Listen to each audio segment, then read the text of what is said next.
Assalamualaikum warahmatullahi wabarakatuh. Perkenalkan, nama saya Radela Patiawan, NPM 5019130. Baiklah, di sini saya akan menjelaskan beberapa materi tentang telaah kurikulum, yaitu tentang rencana pelaksanaan pembelajaran atau RPP. Rencana pelaksanaan pembelajaran atau RPP adalah pegangan seorang guru dalam mengajar di dalam kelas. RPP dibuat oleh guru untuk membantunya dalam mengajar agar sesuai dengan standar kompetensi dan kompetensi dasar pada hari tersebut. Manfaat dari RPP. Yang pertama, sebagai paduan dan antara proses pembelajaran. Yang kedua, untuk memprediksi keberhasilan yang akan dicapai dalam proses pembelajaran. Yang ketiga, untuk mengantisipasi berbagai kemungkinan yang akan terjadi. Keempat, untuk memanfaatkan berbagai sumber belajar secara optimal. Yang kelima, untuk mengorganisir kegiatan pembelajaran secara sistematis. Komponen RPP. Yang pertama, identitas mata pelajaran. Identitas mata pelajaran meliputi satuan pendidikan, kelas, semester, program studi, mata pelajaran, dan jumlah pertemuan. Yang kedua, perumusan indikator. Perumusan indikator disesuaikan dengan kompetensi inti dan kompetensi dasar, serta kesesuaian dengan kata kerja operasional melalui kompetensi yang didukung. Yang ketiga, tujuan pembelajaran. Tujuan pembelajaran menggambarkan proses dan hasil belajar yang diharapkan dicapai oleh peserta didik sesuai dengan kompetensi dasar. Yang keempat, pemilihan materi ajar. Pemilihan materi ajar disesuaikan dengan tujuan pembelajaran, karakter peserta didik, dan alokasi waktu. Yang kelima, pemilihan sumber belajar. Pemilihan sumber belajar yang disesuaikan dengan kompetensi inti dan kompetensi dasar, pendekatan saintifik, dan karakteristik peserta didik. Yang keenam, pemilihan media belajar. Pemilihan media belajar disesuaikan dengan tujuan pembelajaran, materi, dan pendekatan saintifik serta karakteristik peserta didik.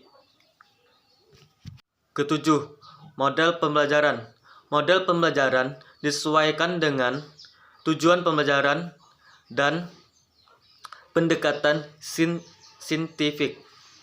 8. Skenario pembelajaran. Skenario pembelajaran dengan kegiatan pendahuluan, kegiatan inti, dan kegiatan penutup. Silabus. Silabus merupakan rencana pembelajaran pada suatu kelompok mata pelajaran atau tema tertentu yang mencakup standar kompetensi, kompetensi dasar, materi pokok atau pembelajaran, kegiatan pembelajaran, indikator, pencapaian kompetensi untuk penilaian, alokasi waktu, dan sumber belajar. Manfaat silabus.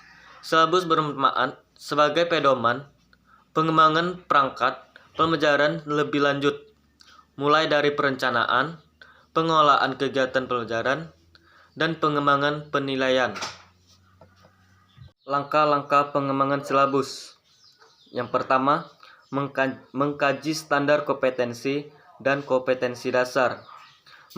Mengkaji standar kompetensi dan kompetensi dasar mata pelajaran sebagaimana tercantum pada standar isi. Yang kedua, mengidentifikasi materi pokok atau pembelajaran. Mengidentifikasi materi pokok atau pembelajaran yang menunjang pencapaian kompetensi dasar. Yang ketiga, mengembangkan kegiatan pembelajaran. Mengembangkan kegiatan pembelajaran dirancang untuk memberikan pengalaman belajar yang melibatkan proses mental dan fisik dalam rangka pencapaian kompetensi dasar. Yang keempat, merumuskan indikator pencapaian kompetensi.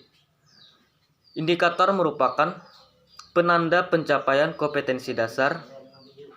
Indikator digunakan sebagai dasar untuk menyusun alat pendidikan. 5. Menentukan jenis penilaian. Jenis penilaian mencapai kompetensi dasar siswa dilakukan berdasarkan indikator. Penilaiannya dilakukan menggunakan tes dalam bentuk tertulis. Keenam, menentukan alokasi waktu.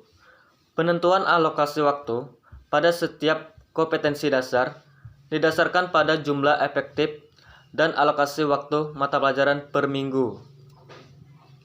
Ketujuh, menentukan sumber belajar. Menentukan sumber belajar.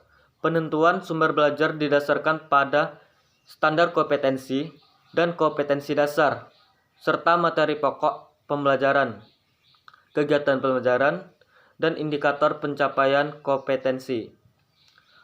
Baiklah, itulah materi yang dapat saya sampaikan. Semoga bermanfaat. Saya akhiri, wabillahi taufiq wal hidayah. Wassalamualaikum warahmatullahi wabarakatuh.